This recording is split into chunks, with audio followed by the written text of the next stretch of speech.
ओम श्री गणेशाय नमः।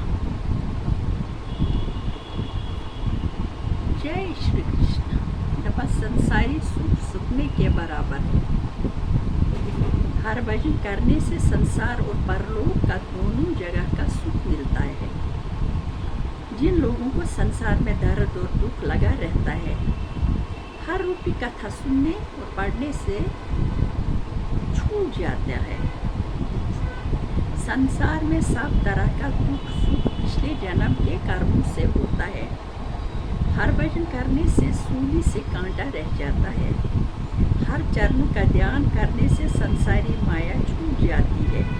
बुरी संगत में रहना नहीं चाहिए, कुछ सुख नहीं मिलता। गुरु से गुस्से में चुप रहो, परेशानी में शांत रहो, ईश्वर के शरण में रहो। राज और धन सदा बना न रहकर मरने के पीछे साथ नहीं जाता। अहंकार मत करो, देने वाला और लेने वाला एक ही है। जय हो। जय श्री कृष्ण महाराज। स्कंद 11वां अध्याय 12वां।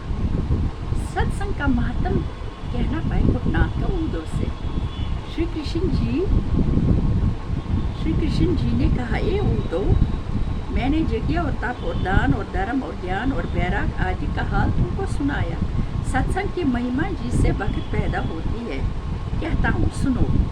जैसा मुझको सत्संग प्यारा होकर भक्त करने से मैं जल्दी प्रसन्न होता हूँ, वैसा वेद पढ़ने और योग अभ्यास साधने और व्रत आदि रखने वालों से खुश नहीं होता। क्यों?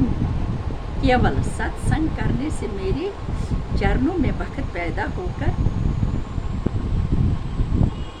संसारी जीव मुझको पहचानते हैं और वो जगत में अपनी मनोकामना पाकर अंत समय आवागमन से छूट जाते हैं। देखो, राजा बल और भानासुर और सुग्रीव और हनुमान और जामवंत और जटायु और कब्जा और ब्रिवासी आदि बहुत जीव मेरी भक्त और दर्शन करने से भवसागर पार उतर गए।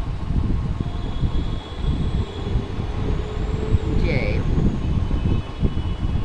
प्रीत मेरी भक्त और प्रीत रखने वाले आदमी संसार में सुख पाकर जन्म और मरण से छूट जाते हैं। जैसे धागे में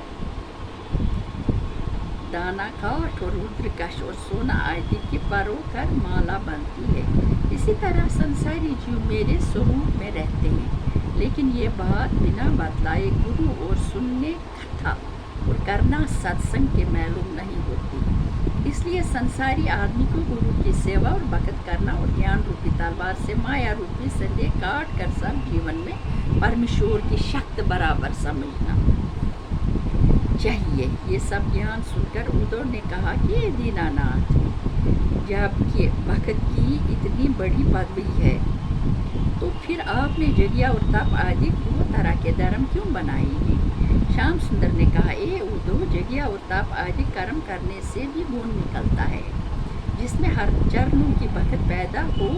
जिसने भक्त पदार्थ पाया, उसको दूसरा धर्म करना चाहिए। जय हो।